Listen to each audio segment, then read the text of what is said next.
Welcome students. आज के हमारे इस लेक्चर में हम हमारे इस चैप्टर का एग्जांपल नंबर 6 सॉल्व करेंगे।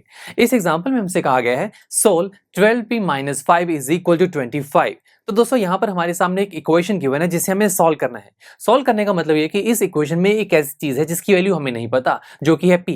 इसी को फाइंड करना ही हमारी इस इक्वेशन का सॉल्यूशन माना जाएगा।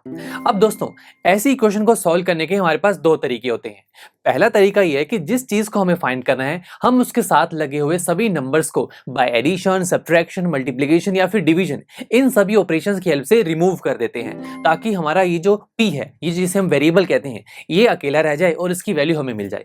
बट हमने देखा कि हमारे पास ये जो मेथड है ये काफी ज्यादा स्लो और लेंथी है, तो हमने एक फास्ट मेथड भी स्टडी किया। वो ये कि जिस चीज की वैल्यू आपको निकालनी है उसके साथ लगे हुए नंबर्स को आप इक्वलिटी के दूसरी तरफ ले जाइए, तब भी तो ये अकेला रह जाएगा और इसकी वैल्यू हमारे पास आ जाएगी।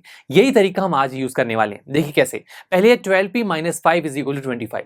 पहले बात करते हैं -5 की। मुझे इसको इक्वलिटी के दूसरी तरफ लेकर जाना है। तो दोस्तों, नंबर्स को दूसरी तरफ ले जाने के लिए हमने कुछ रूल्स डिस्कस किए थे। वो रूल्स आइए एक बार आपको रिवाइज करवा देता हूं।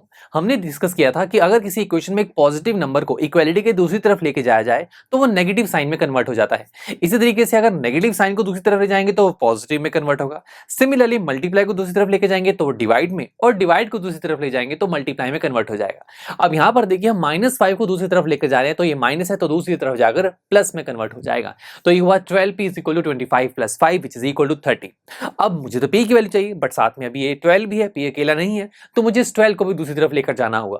अब ये 12p के साथ मल्टीप्लाई में है और मल्टीप्लाई वाली चीज को दूसरी तरफ लेकर जाएंगे तो वो डिवाइड में कन्वर्ट होगा। तो यानी कि यहाँ पर 12 को जब मैं दूसरी तरफ लेकर जाऊंगा वो 30 के डिवाइड में जाएगा। So answer will be 30 divide by 12। और अगर आप इसे फर्दर सॉल्व करेंगे तो आंसर आएगा 5/2। तो p की वैल्यू हमारे पास आ गई 5/2 और यही हुआ हमारी इस इक्वेशन का सॉल्यूशन। और दोस्तों, आप इस चीज को वेरीफाई भी कर सकते हैं। वेरीफाई देखिए कैसे। आपकी क्वेश्चन में आप अपनी लेफ्ट हैंड साइड को पिक कीजिए जहां पर ये p है।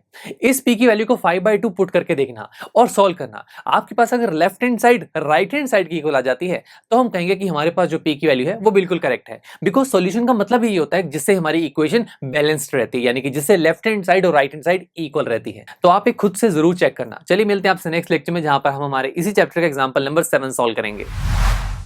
आई एम श्योर स्टूडेंट्स, आपको ये लेक्चर काफी पसंद आया होगा और ऐसे ही मजेदार तरीके से अपने हर एक कॉन्सेप्ट क्लियर करने के लिए डाउनलोड कीजिए पीयू स्टैक ऐप को, जहां पर आपके पास और भी बहुत सारे ऑप्शंस होंगे, जैसे कि back exercise solutions, tip videos, sample papers and much more. So what are you waiting for? Download the app now.